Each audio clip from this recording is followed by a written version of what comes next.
रथ में देवकी जा रही है और पीछे से एक रसाला है, उत्ता के पीछे कंसराज वसुदेव कुमार का साला है।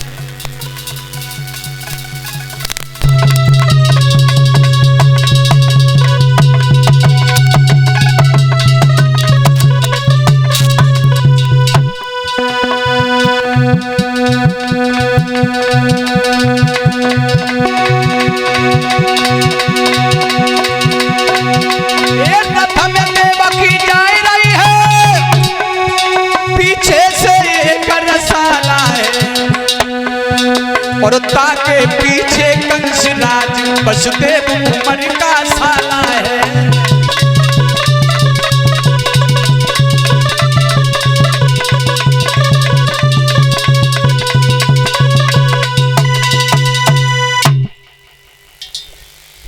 देवकी को विदा किया है और जब देवकी को विदा किया है तो आकाशवाणी होने लगी है।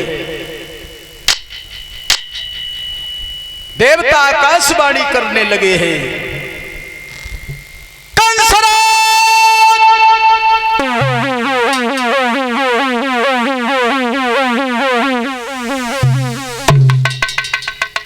जिस बहन को तू इतने प्यार के साथ में लेकर जा रहा है, इसी बहन का जो 8वां गर्भ है वो तेरा काल है।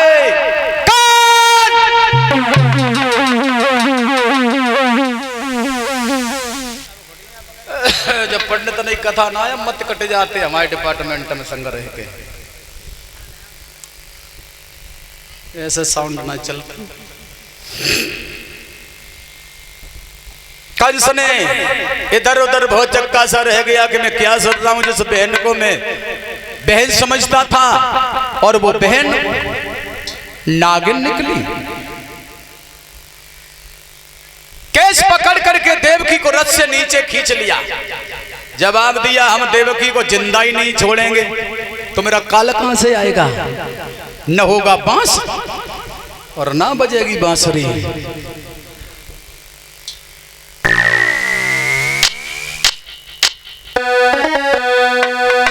देवकी बोली भैया क्या हुआ? जवाब दिया सुना नहीं, तुम्हारा जो 8वां बालक होगा वो मेरा काल है। बहन मैं मरना नहीं चाहता क्योंकि मरने से मुझे बड़ा डर लगता है और अगर मैं मर गया तो जब प्रजा की देखभाल कौन करेगा? हम मरना नहीं चाहते इसलिए हम तुम्हें जिंदा ही नहीं छोड़ेंगे। देवकी बोली भैया अगर हमारे मरे से तुम बच जाओ तो फिर हमें मार दे, मगर याद रखना भैया क्योंकि भाई बहन का प्यार ही इतना पवित्र होता है। अरे मैया के जाए पीर पीरन तेरी समय समय से आवे।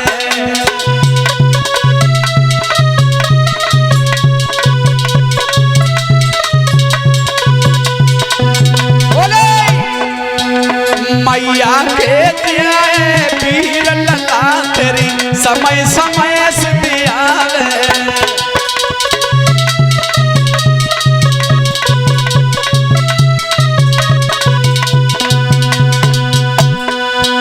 अरे कैसे दिया मेला दशहरा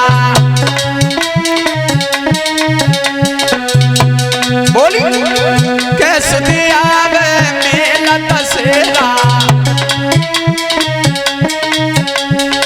और अरे के मंडप के बीच बिरन तेरी समय समय से दियावे।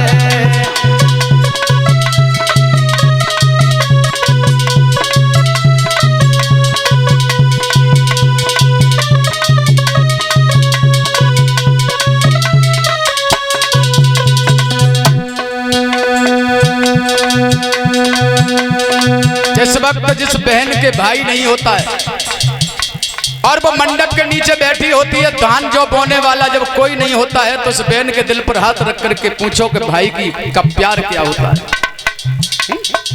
बोली दे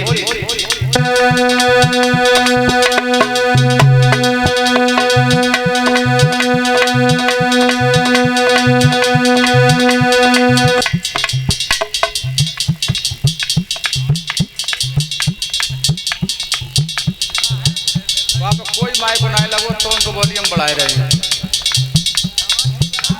कांची बता रहे अरे कैसे दिया होरी दीवारी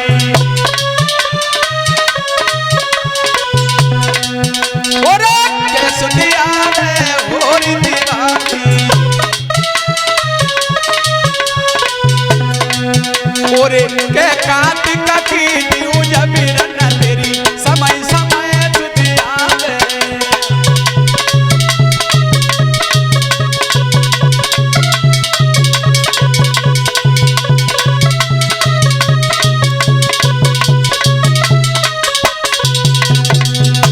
कार्तिक के महीना में जब भाई दूज करते हैं और जब भाई के बहन नहीं होती है तो इसके दिल पर बड़ा अरमान आता है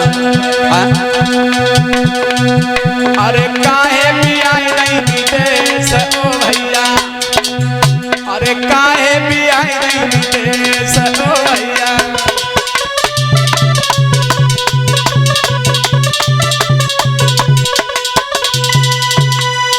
देवकी जवाब दिया है भैया मेरे मरने से अगर तुम बच जाओ तो हमें मार ये 100 रुपए श्याम सुंदर अध्यापक जी उनकी तरफ से हमारे पास भेंट में आए हैं भगवान धन दौलत से भरपूर रखे जो इसी गांव मिल्किया के बसने वाले हैं इधर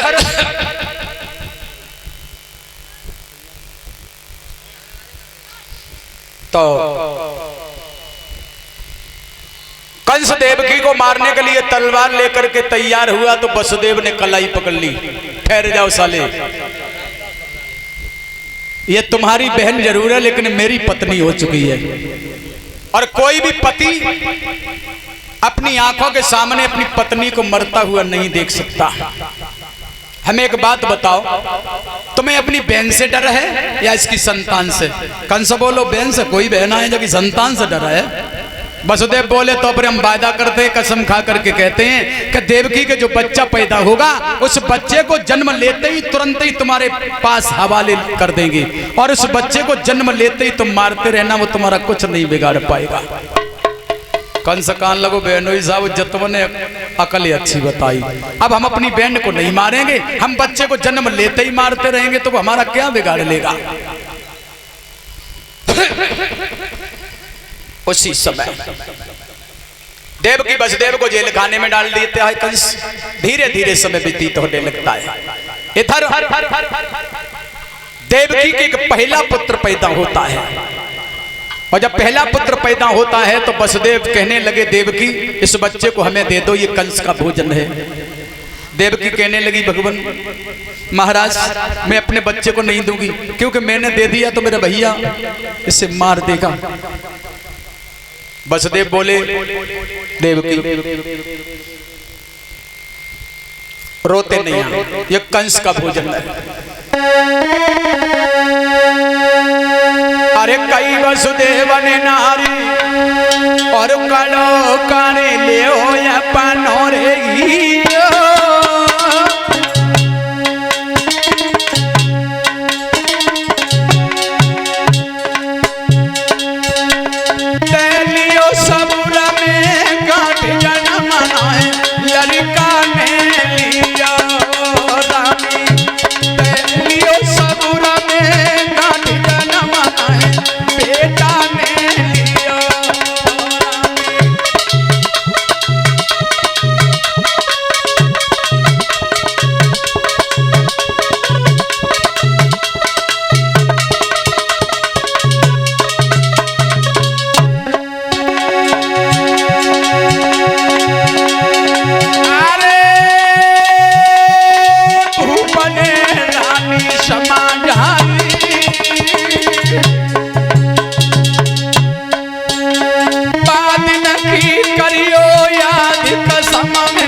के बाद पुत्र लेकर के वसुदेव चले हैं कंस के पास। अरे पहुंच गए राजा ढिंगराई,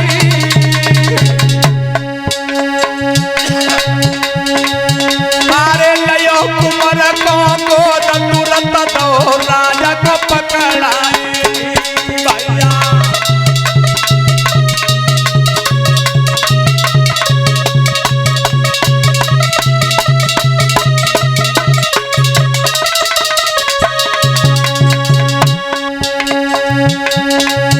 कंस को जब वो पुत्र दिया है तो कंस की बुद्धि घूम गई, सोचने लगा बहनोई साहब अब हमें भरोसा हो गया कि तुम मेरे साथ छल नहीं करोगी, मगर इस बच्चे से मेरी कोई दुश्मनी नहीं है, जब 8वां बच्चा हो तब हमें दे जाना, इसको ले जाओ, हम उस 8वें बच्चे को मार देंगे। अरे मुसीबत सड़क पे घुमड़ाई, जकी बुद्धि गई चकराई, कुमार जने दीना लौटाई।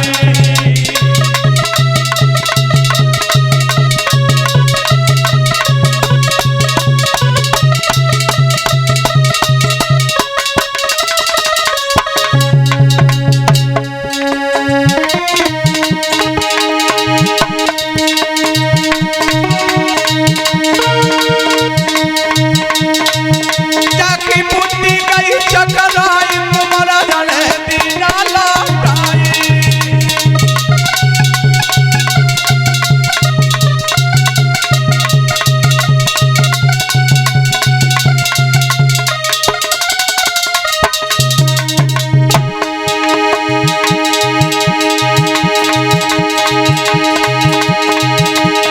अरे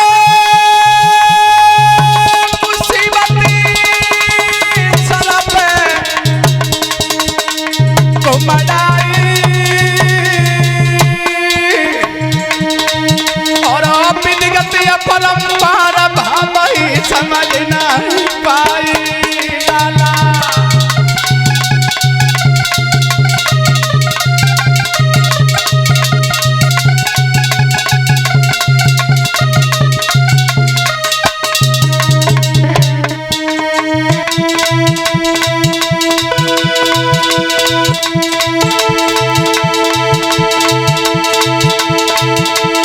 अरे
कंस।